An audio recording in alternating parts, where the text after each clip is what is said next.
নমস্কার বন্ধুরা, আজকে আমি আবার একটা নতুন ভিডিও নিয়ে চলে এসেছি আপনাদের সামনে।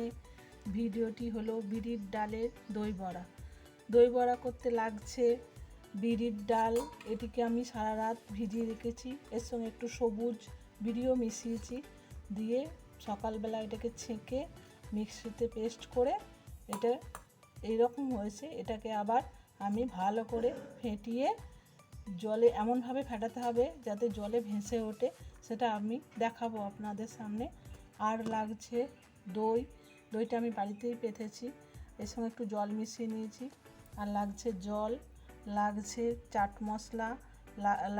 মশলা, লাগছে গোলমরিচের গুঁড়ো, বিট লবণ, সাদা নুন, লাগছে জিরে ভেজে গুঁড়োনো, লাগছে খাবার সোডা, লাগছে সেও ভাজা, লাগছে তেঁতুলের টক মিষ্টি আচার। এটা আমি বাড়িতেই বানিয়েছি। আসুন দেখি তৈরি করি দই বড়া। আপনারা দেখুন ডালটার মধ্যে আমি দিয়েছি সাদা নুন অল্প, আর দিয়েছি একটু খাবার সোডা, দিয়ে ফেটিয়ে ফিরে এলাম। এবার এটা এমনভাবে ফেটাতে হবে যে জলের মধ্যে দিলে দেখা যাবে যে এগুলো ভেসে উঠছে। দেখুন আমি দেখাচ্ছি,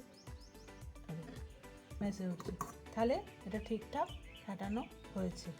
আর এটাকে ভাজার জন্য লাগছে সাদা তেল, ভেজে পরে এটাকে আমি জলে চুবিয়ে রাখবো কিছুক্ষণ, তারপরে আমি আপনাদের সামনে নিয়ে আসবো দই বড়া দেখাবো। কড়াতে দিয়ে দিলাম সাদা তেল। এবার দেখুন আমি ছাড়বো বড়াগুলো। একটু জল নিয়েছি, বাটিতে একটু জল নিয়েছি, জল হাতটা দেবো আর এগুলো ছাড়বো বড়াগুলো। দেখুন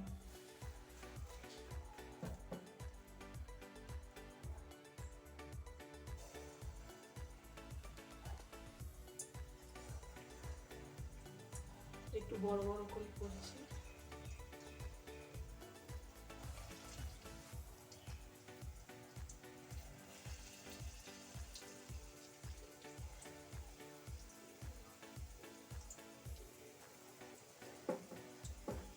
একটু লাল লাল হবে, তারপরে নামাবো। এই দেখুন বড়াগুলো আমার ভাজা হয়ে গেছে। এবার জলটা নিংড়ে নিংড়ে আমি এই দইয়ের মধ্যে দিয়ে দেবো। তারপর 2 ঘন্টা পর আবার আমি ফিরে আসছি। এই দেখুন তৈরি হয়ে গেছে আমার দই বড়া। দেখুন কত সুন্দর হয়েছে।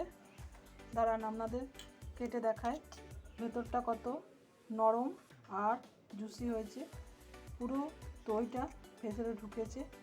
দেখুন কত নরম হয়েছে, আর খেতেও খুব ভালো হবে। তাহলে আমার চ্যানেলটাকে যদি ভালো লাগে তাহলে সাবস্ক্রাইব করে দেবেন ও একটি লাইক দেবেন। আর পরের রান্না আমি আবার শীঘ্রই নিয়ে আসছি। নমস্কার।